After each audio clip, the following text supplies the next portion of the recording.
Welcome to Through the Looking Glass. This podcast takes a look of how our perceptions of ourselves and the world around us impacts how we relate to one another.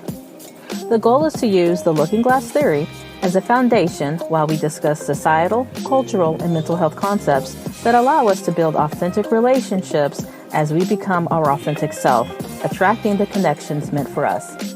But first, we want you to remember, at times, mental health concepts will be discussed. The information provided during the Through the Looking Glass podcast, blog, and discussion forums are for informational purposes only, designed for the general education of the consumer. It is not, nor is it intended to be, a substitute for professional mental health diagnosis or therapy. Always seek the advice of your physician or other qualified mental health providers with any questions you may have regarding a mental health condition. With that said, let's begin. hello. Hello. Hi, Nicole. How are you? I'm well. How are you? I'm doing good. So we are waiting for Jaqui, but because we are ready to go, when Jaqui pops in, she can just go ahead and jump on in the conversation. Okay. But yeah, tonight's going to be about the females. No males are going to be in this conversation. So I'm excited to see what information that we can pull up within the podcast. And for the listeners who are going to be listening, if you're a female, some of the stuff you're probably very, very familiar with and aware of. If you're a guy listening, you might be getting tapped into some inside information. So, hey, we'll see what happens. The topic we're discussing today is accountability and what that looks like in a relationship, and not just accountability for the partner, but your own accountability as well, and how to address things when something happens and somebody has to be held accountable, either you or the other person, or even holding yourself accountable, and what all that looks like within the dynamic of a relationship. Hey. Hello. Hey, Jaqui. So we got Jaqui on now. So we are all good to go. So I'm just, again, for the callers, this is a roundtable. It's going to be just females, this podcast episode. We are going to be talking about accountability and what that looks like within relationships. And we have no script. We're just going to be talking about our own experiences and what that looks like in our own lives and what we've experienced and how that helps with everybody else. So I'm going to throw the question. Oh, we have. Sorry, I'm about to make my way to the car because there's loud churn up in here. No problem. Hey, we're mom. My kids don't even know I exist anymore unless they're hungry or something's wrong with the internet. So I miss those days. Yeah, my kids are like, "Who are you?" "Oh yeah, you feed us." So while Jaqui makes her way out to the car, I'm gonna throw the question over to Nicole first. So when we hear the term accountable, or when you hear the term accountability, what comes to mind for you? For me, when I need accountability, whether it be in a relationship, non-romantic, like with my children or family members or friends, accountability is communicating the knowledge that you understand the effect of your behavior, of your words, of your lack of activity or engagement, something like that. So that way I know moving forward that you are aware and we can progress, and if you choose not to, then we regress. Yeah, exactly. Right. And not Nicole, Jaqui, what does that term, when you think about accountability, what does that mean to you? Oh, do we lose Jaqui? Okay, while we're waiting for Jaqui to come back, I'm going to go ahead and just respond. Kind of from my standpoint, my challenge comes in when I have to hold myself accountable. I holding somebody else accountable, or gosh, this is going to make me sound like a not so good person, but holding somebody else accountable or looking at a behavior and saying, hey, I don't like this, or hey, why are you doing this? We had a discussion, we're not going to do this, or whatever. that's something that's really easy for me to identify. Now, holding myself accountable in the sense of accepting behaviors that are repeating, or accepting situations that you know for yourself you don't want to participate in, but you still participate in. Holding myself accountable to that is where I fall short. That makes sense. When for me, when it comes to self accountability, it's so weird.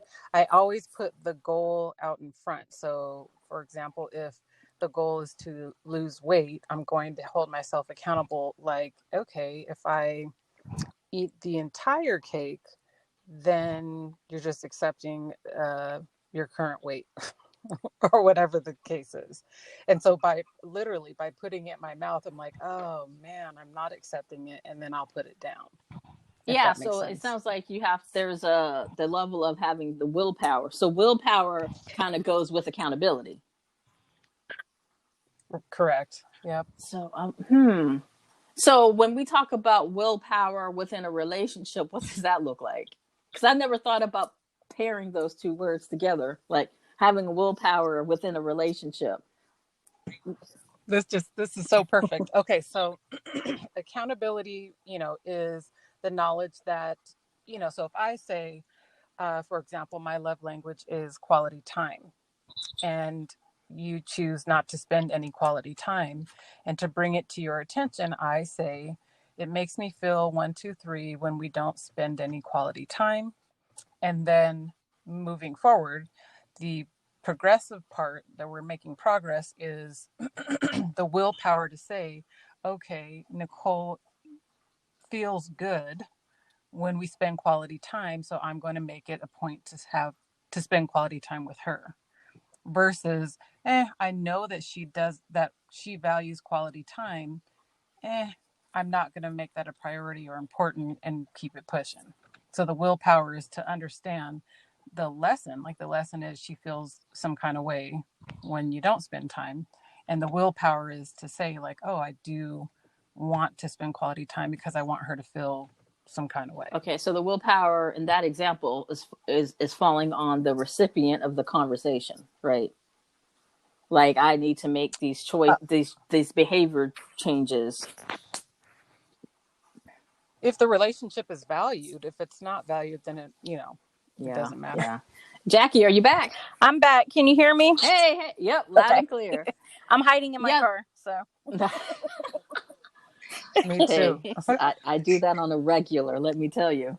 So I was going to I asked earlier, what is your definition of accountability? So I'm going to ask you, Jackie, like, when you think of the term accountability, what comes to mind for you? I mean, just in general, like, it kind of goes back to that old phrase we used to always say, like, my word is bond. Like, if you say that you're going to do something, um, following through with it. And just to kind of piggyback on what you said earlier, I think I find I'm more, I guess, I have more difficulty holding myself accountable, like, than others. And I think I tend to be harder on myself, and just that's where I definitely fall short as far as when it comes to accountability. And I know when people don't take accountability for their actions, I mean, that's a huge letdown, and it's kind of like a trigger almost. Absolutely. I agree with that 110%. That, for me, and I'm not sure what wound in that attaches to, but even when I, like you said, it's harder for me to hold myself accountable than it is to hold others accountable. Mm-hmm. So when I see it in other people, but then when I'm like, well, if I'm allowing something to happen, even though I said I wasn't going to, then the fault falls to me. Right. But then I'm triggered because this person is doing behaviors that we talked about or were talked about. And you're like, okay, what do I do with this? And I guess I'm throwing that back out to you all. In one sense, it's holding yourself accountable to say, okay, I'm not going to engage within this experience, right? Because I said I wasn't going to, but then you do it anyway. Right. So that's not holding yourself accountable. So is that, Nicole, when you talk about willpower, kind of an example of saying, okay, well, apparently the willpower wasn't strong enough because you participated in an activity that you said you weren't going to do in the first place? Absolutely. And that's where it also applies, like the self-accountability. Why and how I don't have any relatings with any exes, because like I literally will delete and block. I have no reason to communicate with you. So my That's willpower is awesome. to delete, block. Can you help me with that, like please? I suck at it too. Jaqui. I think it's my Aquarius Venus. Like, I still get text messages from exes from 5, 10, 15, 20 years on my birthday. And I'm like, dude, I don't even remember when your birthday was, but thanks. You know, it's like, so. Well, so that's where the willpower comes in, because I genuinely think that I'm injuring myself by continuing to communicate with these people. So that's where I, like in my mind, I have it set that if I communicate with you, it's like I'm stabbing myself. Why would I do that? So therefore, that there's no communication. Could it be, this is my Aqua Venus talking now. So like I get the whole, like, as soon as the breakup happens, I can't engage because I have to get out of those intimate feelings. But then because I don't go into a relationship unless there's a friendship base, that once the intimate feeling stuff has resolved, then I can still interact as a friend. Now that could be an issue when you go into a new relationship. I can definitely see how that's an issue. But here's where I'm a hypocrite. Like, I do it all the time. But let me find out the person I'm in a relationship's doing it, I'm gonna have a problem. Exactly. Right. Absolutely. So what do we do with that? Is that not being held accountable? I don't know. On your end, that's, you're putting an expectation out there that you're not doing. So then moving forward, you would, apply that same expectation to yourself first and then communicate it to your partner. That is so interesting. So, and it's like, accountability and like boundaries go hand in hand, and just establishing those boundaries and putting them in place. But first, I guess, identifying them.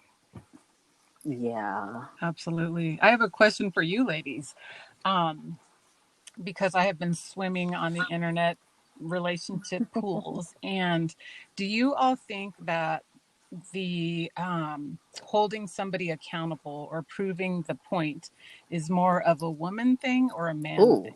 That's a good question. Oh, if we look at the masculine feminine energy concept, I would feel it's more of a masculine energy because it's more direct, it's more kind of, this needs to be this way and structured, versus a feminine energy is more receptive and more fluid, right? So we don't really look at proving a point, more as how it makes us feel. And then also how it feels when that accountability is not there. So it kind of works both ways, like that feeling of, hey, I need you to understand 1, 2, 3 is also kind of a feminine way. However, I think where we get into trouble is we don't stay in that feminine to communicate. Then we transfer to masculine, and that's when the analyzing comes in and the 007 detective work. Flipping tables. Where you pull out the receipts.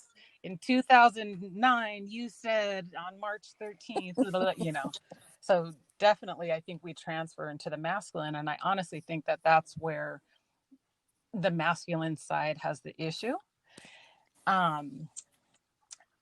What I have been hearing is masculines want to think forward. So like if you're feminine and you want to talk to a masculine about a particular issue, like let's say you send them to McDonald's to get a hamburger and fries, they forget the fries. Now we would want to say, but you forgot my fries, go back to the store, get my fries, blah, blah, blah. they will receive it better if we talk in future, saying, you know, really, I don't know, I would love you so much more if you included the fries the next time you go to McDonald's. And then the masculine feels like, oh, okay, I want my girl to feel prideful, so I'm going to go ahead and get her the fries. Versus, you forgot my fries, go back to the store and get my fries. And see, a chick like me is like, screw it, I'll do it myself. I should have did it the first time. And that's where And I have issues because I have had to stay or play the masculine energy so yes. much because Mm-hmm. being a single parent, just being in relationships where I did not feel safe or heard or seen, we kind of put on that masculine mask because we Absolutely. need to protect ourselves. So it's really hard to transition back. Like for that example you were saying in the Mm-hmm. verbiage that you said to say, like, I literally was getting sick to my stomach. Like I really have to slow down and be like, how do I make myself sound, hey, can next time, can you don't forget the Mm-hmm. fries, please? And that's what the lessons that have been coming up, and why we as women, well, first of all, in order for specifically women to fall into their feminine, they do need to feel safe. And now, if you Right. recount in your life the amount of times that you were able to relax and feel safe, that tells you how many times that you were able to lean into your feminine. Now, I don't know about you, Jaqui, but Michelle and I definitely spent the majority of our time maneuvering in the masculine. And Mm-hmm. so we literally don't have knowledge of how to do that, like learning to fall into the feminine. What's happening is men are looking for the feminine and we are maneuvering in our masculine. Well, see, Yeah, I'm it's that kind of loss in of that safety. phase now because when I got out of the Uh-oh, we lost you, Jackie. We lost you. Where'd you go? my There you phone go. closed for some reason, but when I got out of the relationship with my son's father, um, I went from, because it was such a, I guess, toxic situation, I went from being, very feminine to very aggressive because it was an aggressive situation. And so it's like I had to relearn. So I spent these past couple of years kind of relearning to be more feminine, to not be so aggressive, and just the heightened tension. And now that my phone keeps closing, but now that I'm ready to kind of like put myself back out there. Being a single mom, you're so just used to doing it all anyway. I'm in that Yes, same Yes, boat. I agree. It's really exactly. hard to, one, I find it hard to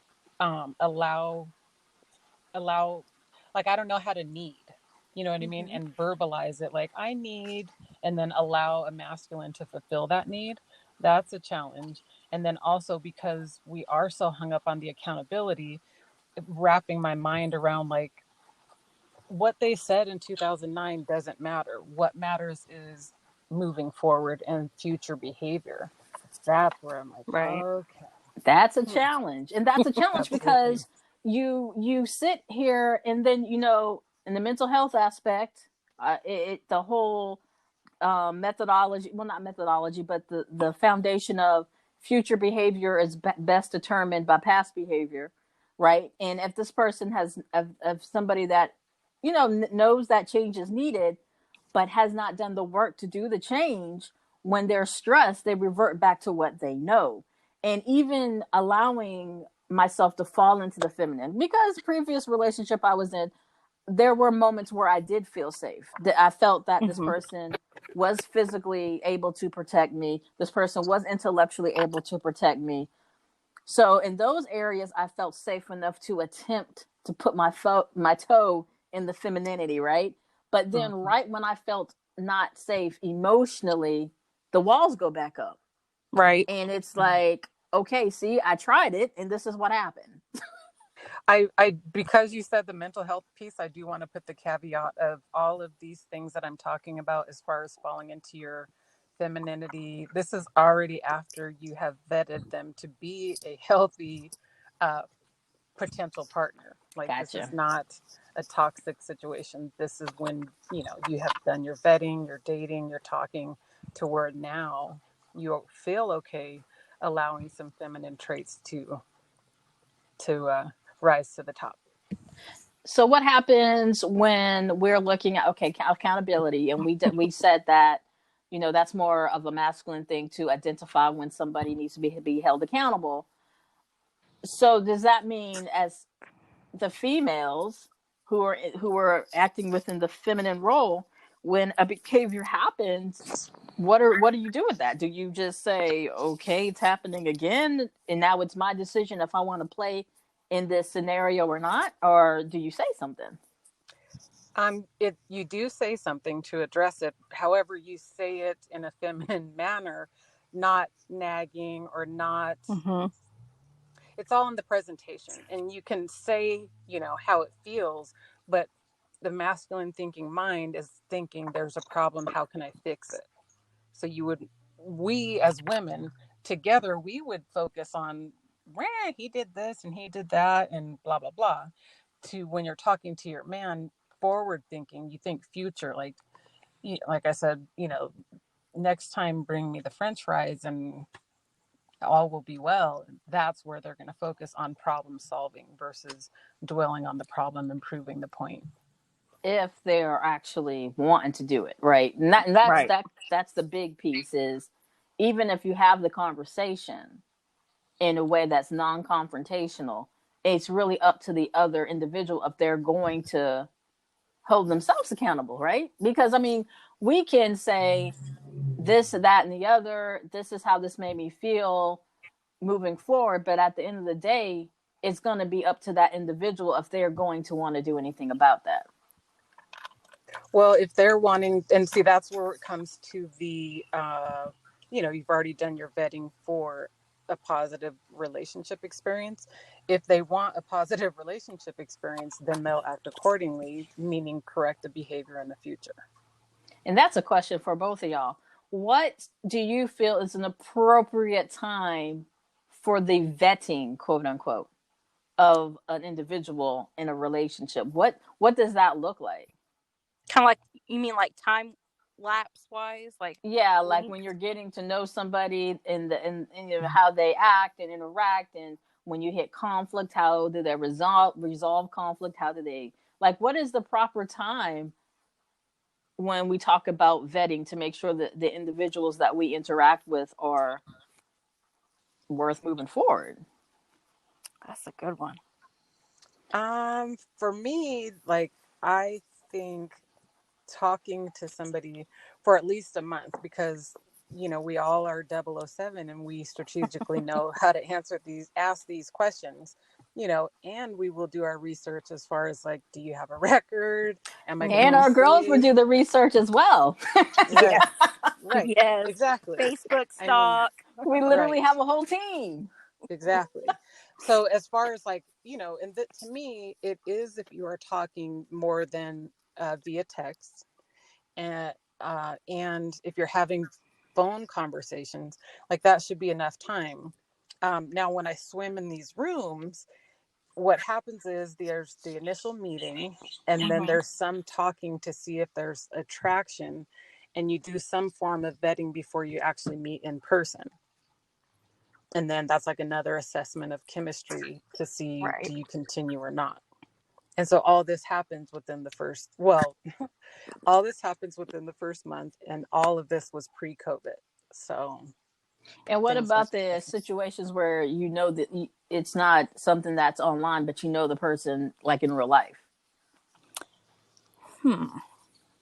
to me, it depends on how much time and conversation you're having. Yeah. Yeah. Because if you're literally talking to this person once a week, that's definitely not enough time to, ask the necessary questions. Part of this definitely is, for ourselves as women dating, we need to figure out, one, what we want, and then two, what are our deal breakers. And so those are the things that come out when we are dating, to decide if we're moving forward or not. So thinking, okay, and then when does okay, we use the term dating. So how do you even know when you have this? And this might be an issue for me. Y'all might hear this question and be like, "What the hell?" This might be just my issue. How? So I'm gonna be very transparent because I suck at labels. So how do you understand when you were like dating and then you fall into, you're like, "Oh hell, this is a relationship."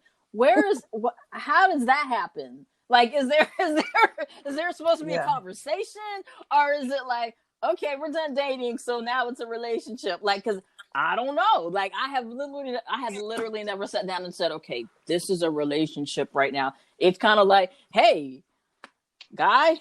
You know what I'm saying? So is that normal or is that just me? Okay. So here's where the spotlight comes on us. Is that normal? No. But it is normal to us because we've been maneuvering in our masculine for so long.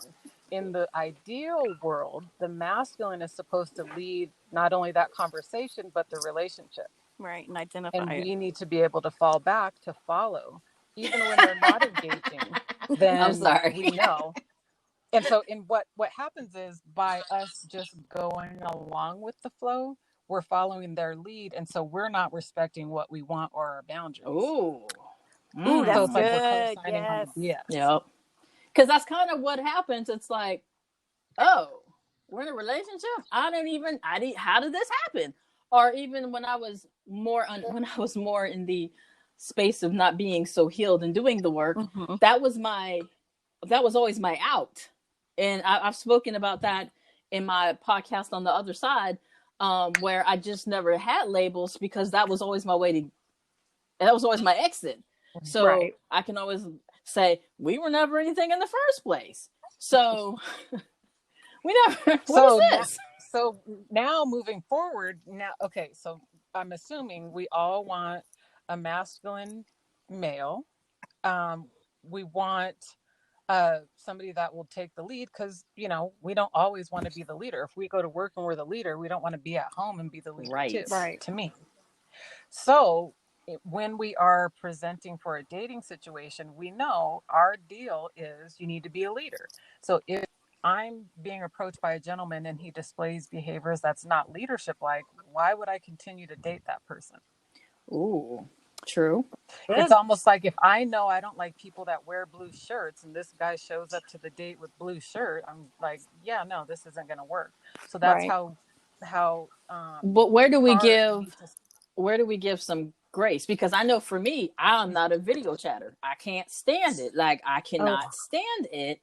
But interacting with somebody who does do video chatting, I've kind of lessened my stance on it, and I'm like, okay, I can hit a middle ground, and kind of also in personality types where I'm a much more introverted type of person. So having, dealing with somebody who could be more extroverted can be a challenge because it's just personality types that I'm not used to. But so when we're talking about deal breaker, how do we know it's not just somebody's personality is different other than yours? I mean, obviously, toxic and abusive, anybody listening, we're not talking about abuse. Abuse is a Right. deal breaker. So just right. anybody listening. But things that are just different from what you are used to. So two things. This is where it's imperative that we come up with our boundaries and Mm-hmm. our wants and our needs. Like, Michelle, you have to come up within yourself of, can I truly date an extrovert person? And then once you come up with your, core values that must be presented in this person, the when we choose to deviate is when and how we get ourselves in trouble, because it's like, well, it's not that bad, or like, well, it's not technically a blue shirt, it's a teal shirt. Like, Mm-hmm. you need to get to the concrete, like, no blue shirts, that's not what I'm accepting. It's Right. almost like no married men. Well, he's kind of married, but he's not, you know what I mean? Like, those sorts of things. Right. Like, you put the concrete down of what your standard is. And then once you bump up against that standard, that's your message to yourself to leave. this situation is not what I'm wanting, as opposed to continuing on and hoping Getting that it turns emotionally into whatever that you invested. want. Right. Yep. Or, you're in it for a year later and you're like, how did this happen? Now I'm wearing blue shirts. What the heck? Well, well, just for the record, I'm cool with extroverts. I don't want any extrovert people listening to come for me. Do not come for me. I'm Well, good. no, I'm good. and you I'm can be cool with introvert and like extroverts. to date extrovert. I was just It's a using that as an balance. It example. balances out Hmm. because let me tell Right. you, I've been with introverts for years, and that relationship was very quiet and very just kind of sat there. I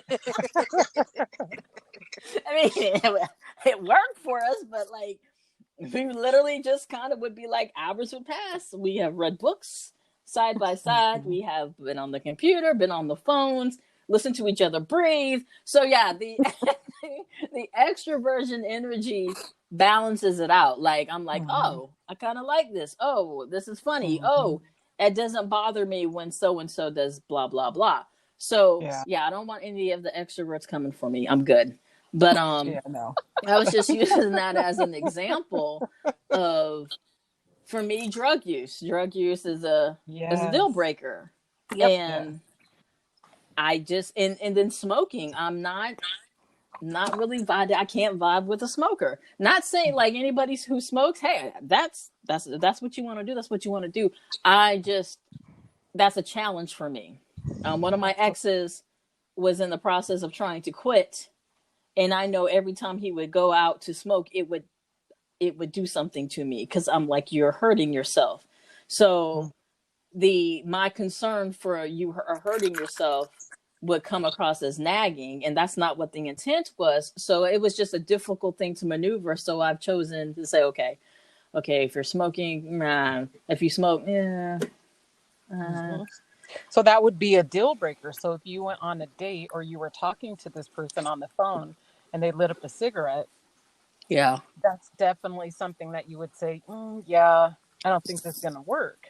You're not going to quit smoking because I said so, and I'm not going to ride in a car as you're smoking a cigarette. And then, You're killing me. Right. exactly. So Exactly. that would be one of the things that's concrete, as opposed to like, well, he only smoked one cigarette, and then a year later, it's like, man, he smoked a pack of cigarettes a day. I can't handle it, and you're Or feeling and difficult. it's not fair to the other individual, as when Yes. in the beginning you Right. accepted it because you were liking me in the whole honeymoon phase, you were liking me and everything else, but now we're deep into the relationship and now you got a problem. And it's like, Right. I haven't changed who I was doing the same stuff I was in the beginning that I'm doing now, but now you have the problem. And I'm gonna ask Jaqui, what would be, smoking was my thing, and drug use was something for me, but and obviously abuse, obviously. But what Right. would be a deal breaker for you? Um, Definitely if they're a parent, but not an active parent in their child's life. Like, Good one. Yeah, can't deal with that. that speaks to character. It does, because like right now, my son doesn't have a father. His father's not active, and I can't imagine dating somebody who is not trying to be an active. When you say active, what does that look like to you? So for our listeners, because we might have some males who might be listening to try to get some inside information. So when we say the term active, what does an active parent look like? I mean, to me, like, I know there's some people who have like baby mama drama where no matter what you do, you're not going to satisfy your baby mama, and she's going to keep your child from you. Like, I know there's those stereotypes, but just making the effort to be a part of your child's daily life, supporting them not only financially but emotionally, mentally, everything. Just I couldn't imagine like going a day without talking to my child. Yeah. And if that's someone doesn't feel the same way about their child, then that's definitely a deal breaker for me. Yeah. And that was another thing, when we were talking about boundaries, and that's one thing I struggle with, is setting those. But it's so important because if you don't set those boundaries and stand by them. If you start, oh, well, it just happened once. You know, if you don't stand for something, you'll fall for anything. And then before you know it, it's going to be so much easier to look the other way the next time. And then before you know it, snowballed. And Absolutely. Control, because you weren't accountable for your own boundaries that you set. And that's where the challenge is, right? That accountability. Yes. And it's like, that willpower. where do you, is it a, okay, you violated this boundary the first time you do it, you're out the door? Or is there a grace period? Or doesn't matter what the offense is? Or is it like extremely black and white? Are there any shades of gray when we're talking about the accountability inside the relationship? Like, what does that look like? Like, so, okay, I accidentally I didn't return the text message, or I left you on read for, I don't know. Like, where? Well, so I'm that's not where speaking about myself. Let me If caveat it's a this. teachable moment, like, people make mistakes. We all do. But if it's something, like a teachable moment, like, hey, just so you know, when that thing happens, this is what triggers, this is how I react. This is a trigger for me. But like recently, I joined a dating app and I started vibing with this one guy, and it seemed too good to be true. We like the Boy, same that's when they things. get you, right? When it Yes. seems too good to be true, man, look. And I'm, you can call me and I'm going to look at you calling me and I'm going to wait till it goes to voicemail. Like, it was to the point where I actually enjoyed talking to him on the phone. And he wanted to meet like after a week. And part of me wanted to jump in and like, yeah, this is going great. Let me go meet this guy. But then another part was like, maybe you should wait. And all I did was just say, I'd like to, but I really think that's moving a little too quickly for me. He like flipped out. Are you serious? Like, accused me of catfishing him. And I'm like, listen, if I was catfishing you, I'd send you a picture of, it wouldn't be an overweight 40-year-old. Okay. You know what I mean? Like, seriously. I would not pick that. But it's like, you got to be kidding me. I was like, at that point, when I saw how quickly his demeanor changed, I completely shut it down. I just asked him to no longer contact me. And I blocked him. That's awesome. Yeah. And I tell people, okay, because I work in the field of abuse and trauma. Right. And I tell people all the time, when your gut is telling you something, it's telling you something for a reason. I call it your stomach mind, your gut mind. Right. And like you said, you were like, something felt like I needed to slow it down. Your gut mind was picking something up. Right.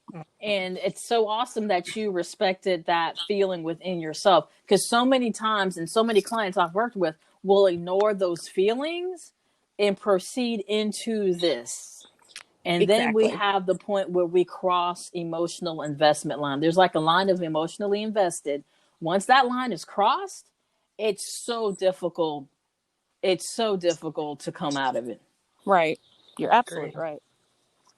So it's kind of like trying to get all that stuff in the front end, like Nicole was saying earlier, like vetting and everything you possibly can on the front end.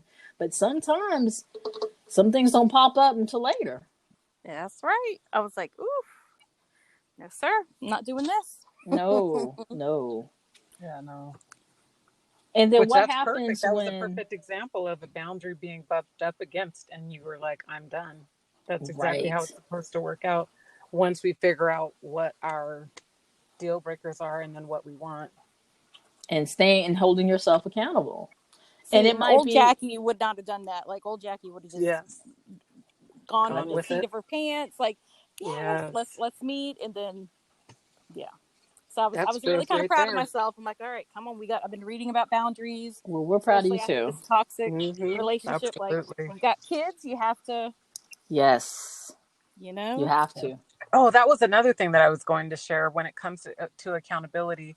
I also use my kids when it comes to the willpower. Like, what am I teaching them if I do 1, 2, 3? And I probably took it overboard with the, I'm not going to do this because of them. I'm not going to do this.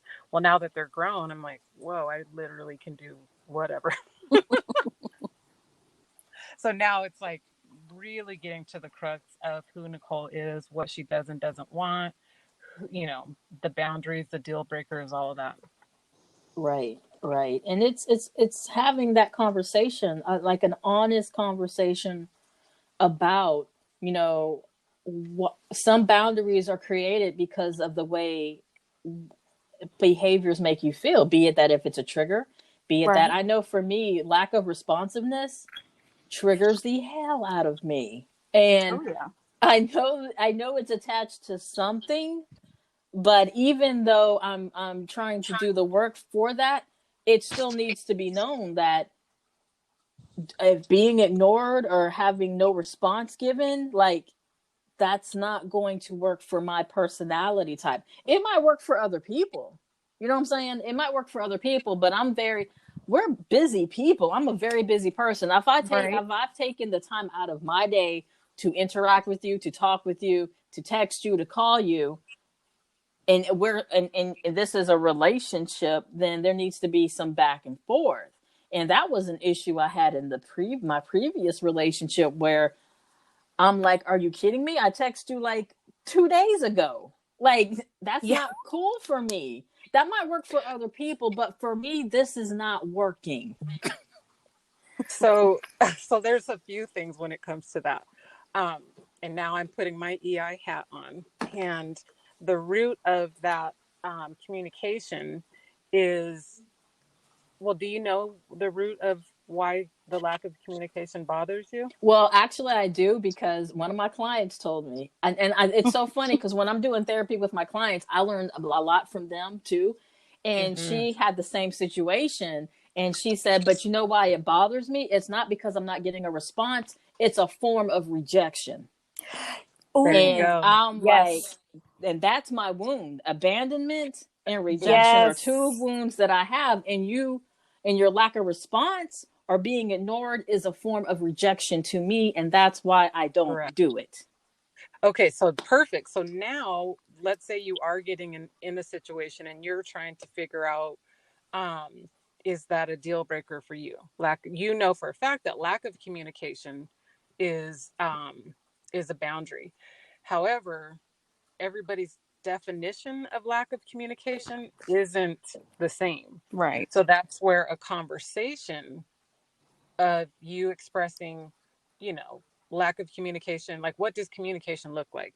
Is it me text you if you're in a meeting, or me give you my schedule so that way you know I'm in a meeting? Mm-mm. Or, can I send you the automatic, I'll call you right back, so you're getting acknowledgement? Like, it's definitely within each relationship, because that can be, within a friend relationship or a family relationship or a romantic relationship, the communicating of the definition of what it is. Like, we need to define love, we need to define communication, we need to define relationship, we need to define commitment. Like, what does that look like to you? And what So I behaviors think are that's okay and what aren't and like, I remember even right. in the previous, and both of you know what the previous relationship was. Oh, Hmm. but I remember even in that relationship, Nicole, you would always tell me, you need to build y'all's relationship that's y'all's relationship, not using other people's identification and terminology. So it got to the point where Right.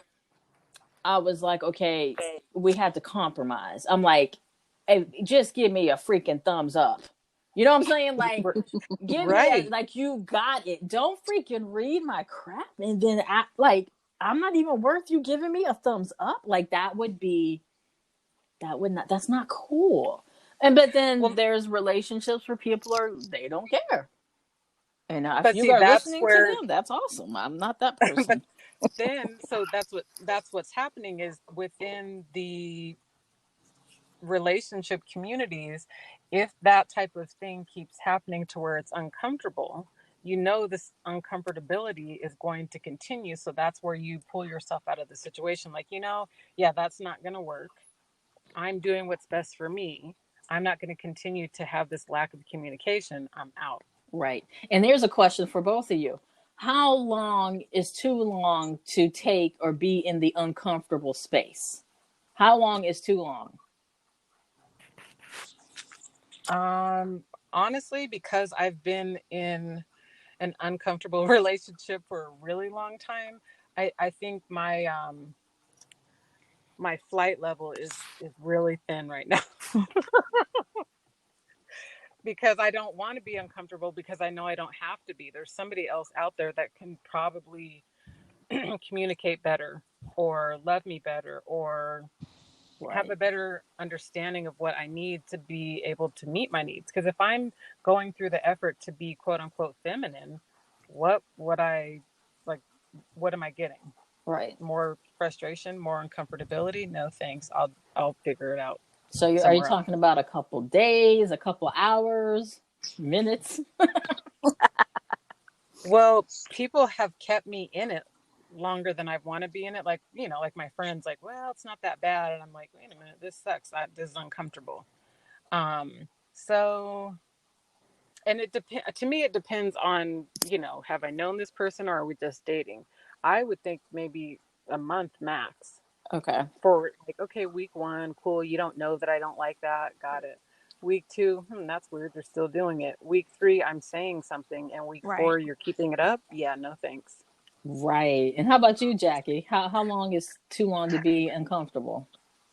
I think when it gets to the point where, it noticeably changes your typical your typical self. Like when people start to notice like something's different or it starts to affect other areas of your life, like where like I may find myself more irritable at work or, something like that, or more irritable, when my child's nagging at me or something. But then should you even let it get to that point is the other thing too. So I And really liked about what Nicole says, just giving those options. And if, keep trying, if it's getting worse and they're not making any effort to correct it, so there has to be some effort being made. So, yes, definitely. okay. Agreed. And how do Here's we know when another. it's not being hypersensitive? Because I'm a Pisces Ooh, and we tend to have feels. And so how do we know when it's not, okay, this is a violation of a boundary, or is it, it's a full moon and I'm emotional? Like, how do we not know? And yeah, I know there's some listeners like, no, she really just didn't say that. Yeah, I did. The full moon makes me emotional. So Yes.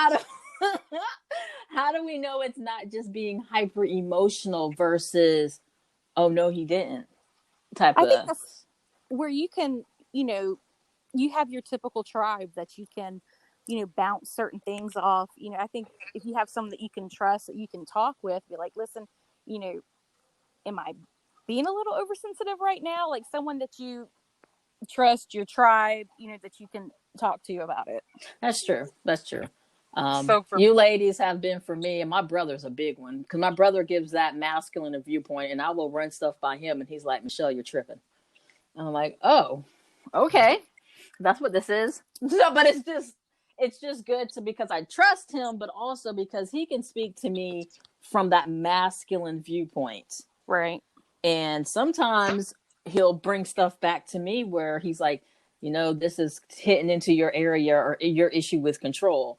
And you're causing more of a headache for the situation because it's something where you're not able to control. And I'm Right. very aware that I have an issue with control. I'm working on that. I'm a work in progress. So you're absolutely right. Like throwing stuff off of other people can kind of keep us in the realm of, no, you're kind of being a little bit emotional, or no, like you're absolutely right to feel that way. me, and Michelle, you and I have talked about this. I'm learning to practice the pause, and Practice the then so pause. I can assess what am I feeling and why am I feeling this, and is this person really doing this? Is this my perception? Am I feeding my own stories? And then I find it easier to have that discussion either with myself or with the other party. Then I can better assess moving forward or not. I feel like I at least have to give the other person a conversation of this is how it made me feel, or this is how I received this information. That way they can at least say something, Right. some type of acknowledgement, some type of behavior change, something. And before we'll wrap it up, because we're about to hit 50 minutes here, Mm-hmm. but I want to get a final kind of viewpoint from each one of you. So we were talking about accountability and how behaviors reflect accountability or lack thereof in relationships and boundaries and violations of the sort. How or when do you do the final cut? So not so much, okay, we're going to see if we're going to figure this out. This is a boundary. Because I know for, I'm an INFJ. If anybody doesn't know MBTI, search INFJ door slam. It is a real thing. But typically we are pushed to the point to do this. But when it happens, it's so cold and just so severe.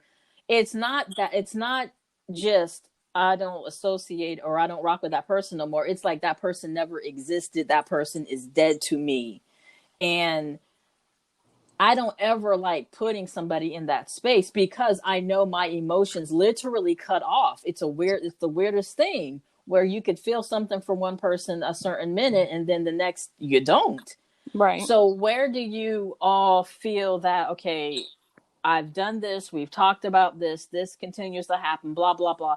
When is it when it's like, okay, the final cut where like Nicole says, okay, you're blocked, you're deleted and blocked.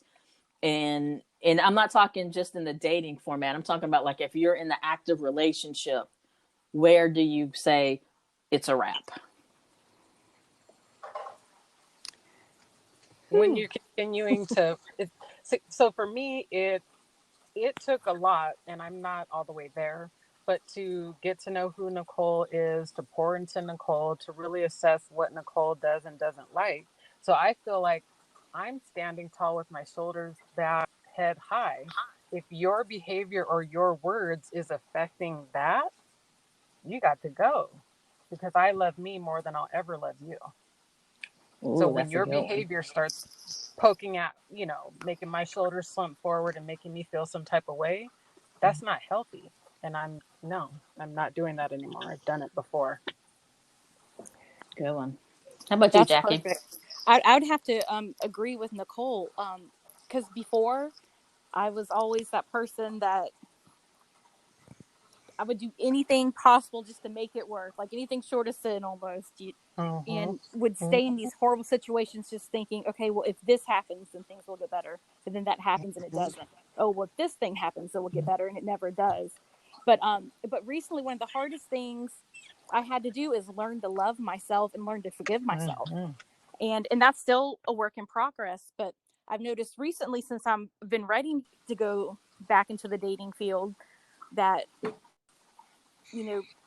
life is too short to accept anything lower than your standards, and just making sure that you have those standards set, and boundaries are so important. But again, like we had talked about before, if you don't stand for something, you will fall for anything every time. Yeah. And absolutely, you'll be in that same slump. But it took a long time to get to this point, and I'm still not where I want to be, but I'm so much further along than I was. Amen. I think that's everybody too. Absolutely. Self-love, knowing your self-worth, and just not giving in. Right. Because you're worth it. And just to kind of piggyback on what both of you all said, when the behavior gets to the point where I start questioning myself. Yes. And it's to the point where like my self-worth is starting to be impacted. Like, am I not good enough? When I get to the point where I ever have to say, is it me? Am I not good enough for fill in the blank? That's a wrap. There you go. That's a wrap. Absolutely. Well, ladies, we've been at it for about 52 minutes. So I think this is a great time to close it up. Thank you so much for getting on here and having a ladies' night. Hopefully some of the stuff we talked about will help some of our listeners. Yes, I thoroughly enjoyed it, and I hope we can do it again. Me too. Oh, absolutely. We need to make this a reoccurring thing. And anybody listening, any questions or feedback you guys have from anything that we talked about today, just leave it in the comment section, and we will definitely discuss it and look forward to trying to do this more often too. So you guys enjoy the rest of your evening, and I have a lot to think about after this conversation. So hopefully you guys have some stuff to think about too. Yes, we do. All right, you ladies, guys take care. All right, see you too. Have a good one. Bye. Bye.